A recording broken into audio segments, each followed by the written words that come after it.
Hola a todos, bienvenidos a un nuevo episodio de Gru News, donde discutimos los temas más urgentes e importantes del mundo actual. Hoy vamos a hablar de algo que nos afecta a todos, sin excepción, el cambio climático, pero en lugar de hablar solo de sus efectos, vamos a enfocarnos en algo que quizás muchos de ustedes no conocen, pero es fundamental en la lucha contra este problema, las normas ISO, y en particular la ISO 220. ¿Alguna vez te has preguntado cómo los gobiernos, las empresas y las organizaciones pueden medir y reducir emisiones de gases de efecto invernadero de manera estandarizada? Hoy lo vamos a descubrir. Y no vamos a hacerlo solos. Tenemos a una invitada muy especial, Danae, quien es experta en sostenibilidad ambiental y normas internacionales. Ella nos va a ayudar a entender mejor cómo estas normas juegan un papel crucial en el contexto del cambio climático. Danae, bienvenida. Gracias, Milo. Es un placer estar aquí y poder hablar de este tema que, aunque puede parecer técnico, es algo que impacta directamente nuestras vidas y el futuro de nuestro planeta. Espero poder aclarar muchas dudas y mostrar por qué las normas ISO son esenciales en la lucha contra el cambio climático. Danae, para empezar, muchas personas quizás no estén muy familiarizadas con el concepto de las normas ISO. ¿Podrías explicarnos qué son exactamente y cómo están relacionadas con la lucha contra el cambio climático? Claro, Milo. Las normas ISO son básicamente estándares internacionales que establecen buenas prácticas en diversas áreas. Fueron creadas en 1947 por la Organización Internacional para la Normalización, también conocida como ISO, y su sede está en Ginebra, Suiza. Desde su creación, las normas ISO han servido como una herramienta para armonizar procesos y asegurar que se sigan los mismos lineamientos en diferentes países y sectores. En lo que respecta al cambio climático, la ISO ha desarrollado una serie de normas que ayudan a las empresas, organizaciones y gobiernos a medir, gestionar y reducir sus emisiones de gases de efecto invernadero. La ISO 2020, en particular, es una de estas normas que proporciona un marco claro y estandarizado para enfrentar uno de los mayores desafíos de nuestro tiempo, el calentamiento global y sus efectos devastadores. El cambio climático no es algo que se puede enfrentar de manera aislada, necesitamos una colaboración a nivel global, y para eso las normas ISO son una herramienta esencial. Eso es interesante. Entonces, ¿cómo se crean estas normas? ¿Quiénes son las personas o instituciones involucradas en su desarrollo? Las normas ISO se crean mediante un proceso colaborativo que incluye a expertos de todo el mundo. Estos expertos provienen de diferentes sectores: científicos, ingenieros, representantes de industrias, organizaciones no gubernamentales e incluso gobiernos. Cada norma es desarrollada por comités técnicos específicos que se encargan de revisar la evidencia científica más reciente y las mejores prácticas en cada área. Por ejemplo, en el caso de la ISO 220, estos comités reúnen expertos en sostenibilidad, cambio climático, ingeniería ambiental, entre otros. La fascin- lo fascinante de las normas ISO es que no son impuestas de manera unilateral. Es un proceso de consenso global, donde las partes interesadas tienen la oportunidad de aportar sus conocimientos y opiniones. Pues bien, este enfoque asegura que las normas sean relevantes y aplicables en cualquier parte del mundo. Además, las normas se revisan periódicamente para mantenerse actualizadas con los últimos avances tecnológicos y científicos. Entonces, ¿la ISO 220 es una norma que ayuda a las organizaciones a gestionar y reducir emisiones? ¿Cómo lo hace específicamente? Así es, Milo. La ISO 220 proporciona un marco claro para que las organizaciones identifiquen sus principales fuentes de emisiones de gases de efecto invernadero, como el dióxido de carbono, CO2, o como el metano, CH4, que son los principales causantes del calentamiento global. Una vez identificadas estas fuentes, la norma establece cómo medirlas de manera precisa y cómo implementar estrategias para reducirlas. Por ejemplo, una empresa que fabrica automóviles podría usar la ISO 220 para identificar que una parte significativa de sus emisiones proviene de la energía utilizada en sus fábricas. Siguiendo las directrices de la norma, podrían decidir implementar fuentes de energía renovable, como paneles solares o de energía eólica, o mejorar la eficiencia energética de sus instalaciones. La ISO 220 no solo les dice qué medir, sino también cómo gestionar sus emisiones de manera más eficiente y sostenible. Eso es impresionante. Entonces, ¿podrías darnos algunos ejemplos de cómo diferentes sectores han implementado esta norma para hacer frente al cambio climático? Claro, Emilio, uno de los sectores donde la ISO 220 ha tenido un impacto considerable es en el sector energético, particularmente en las empresas de generación eléctrica. Pues bien, estas empresas son responsables de una gran parte de las emisiones globales de gases de efecto invernadero. Debido a su dependencia de los combustibles fósiles, la implementación de la ISO 220 les ha permitido medir de manera precisa las emisiones generadas por la combustión de estos combustibles. Y también en muchos otros casos les ha incentivado a invertir en fuentes de energía renovable como la solar, eólica o hidroeléctrica.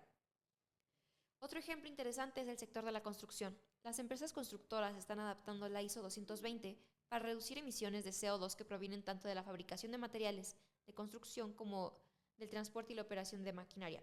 Estas empresas están buscando soluciones más ecológicas, como el uso de materiales reciclados o de un bajo impacto ambiental, y están mejorando la eficiencia energética de las etapas de diseño y construcción de los edificios. Esto no solo reduce sus emisiones de gases, sino que también ofrece edificios más sostenibles y energéticamente eficientes para los usuarios finales.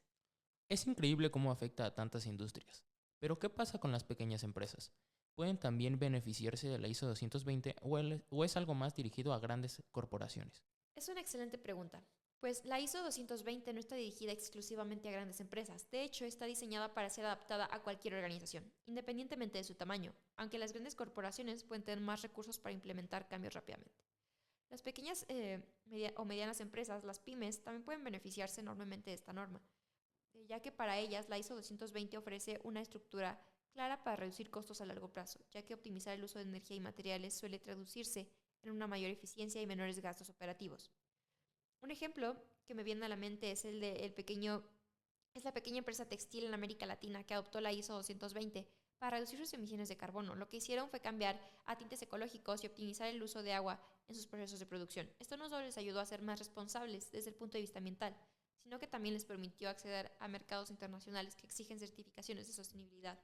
Vaya, parece que es una herramienta bastante versátil. Pero, ¿qué tan accesible es para las empresas adoptar esta norma? ¿Es un proceso complicado o costoso? Bueno, como mencioné antes, la ISO 220 es flexible y puede ser implementada progresivamente, aunque puede haber un costo inicial en términos de auditorías, capacitación o inversión en tecnologías más limpias. Los beneficios a largo plazo suelen superar los costos. Las empresas que adoptan la ISO 220 a menudo descubren que ser más eficientes en el uso de energía y recursos no solo reduce su huella de carbono, sino que también les ahorra dinero, y pues podemos considerarlo que es una inversión a futuro. Además, en muchos países los gobiernos ofrecen incentivos para que las empresas que adopten prácticas sostenibles, lo que hace es que el proceso sea aún más accesible. Estos incentivos pueden ser que en forma de subvenciones, deducciones o fiscales, acceso a créditos preferenciales. Así que, aunque pueden parecer un proceso técnico y complicado al principio, los beneficios tanto económicos como ambientales son enormes. Es interesante ver cómo la implementación de la ISO 220 tiene un impacto positivo tanto para las grandes como para las pequeñas empresas. Mencionaste que los gobiernos ofrecen incentivos, lo cual me hace pensar en el papel que juegan en la adopción de estas normas. ¿Cómo están involucrados los gobiernos en la promoción de la ISO 220? Pues bien, los gobiernos juegan un papel crucial, Emilio. En muchos casos, los gobiernos han adoptado la ISO 220 como parte de sus propias políticas ambientales. Por ejemplo, en algunos países de Europa y Asia, las industrias que generan grandes cantidades de emisiones están obligadas por ley a cubrir con ciertas regulaciones ambientales. La ISO 220 se ha integrado en estas regulaciones como una forma de estandarizar la medición y la reducción de emisiones. Además de esto, tienen que imponer regulaciones. Los gobiernos también actúan como promotores de las mejores prácticas al establecer ejemplos a seguir. Un gran ejemplo es que en algunos países los gobiernos han implementado la ISO 220 en sus propias operaciones, como el sector público y las infraestructuras gubernamentales. Esto no solo demuestra su compromiso con la lucha contra el cambio climático, sino que también crea un ambiente de responsabilidad compartido entre el sector público y el privado. Eso me hace pensar, ¿qué tan compatible es la ISO 220 con otras iniciativas internacionales, como el Acuerdo de París o los Objetivos de Desarrollo Sostenible de la ONU? Excelente observación, Emilio. La ISO 220 está totalmente alineada con el Acuerdo de París y los ODS de la ONU. En el contexto del Acuerdo de París, muchos países se han comprometido a reducir sus emisiones de gases de efecto invernadero y mantener el aumento de la temperatura global por debajo de los 2 grados Celsius. La ISO 220 ofrece una herramienta práctica para que las empresas y gobiernos alcancen estos objetivos al proporcionar directrices claras para medir y gestionar las emisiones de carbono.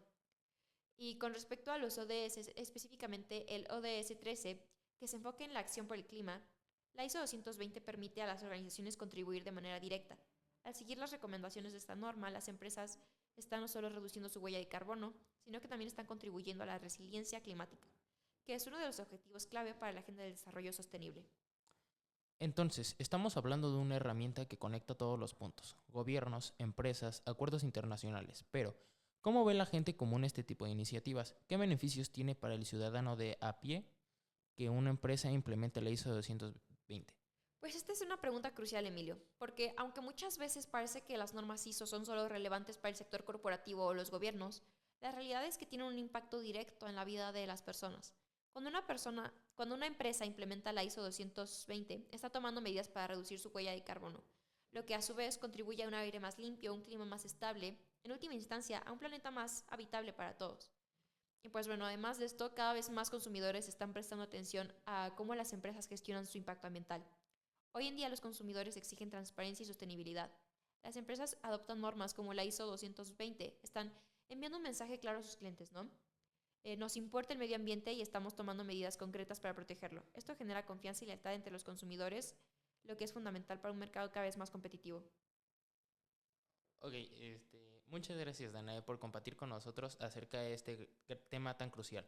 Gracias también a ustedes, oyentes, que nos apoyan y hacen crecer nuestra comunidad GRU News. Nos vemos en un siguiente capítulo.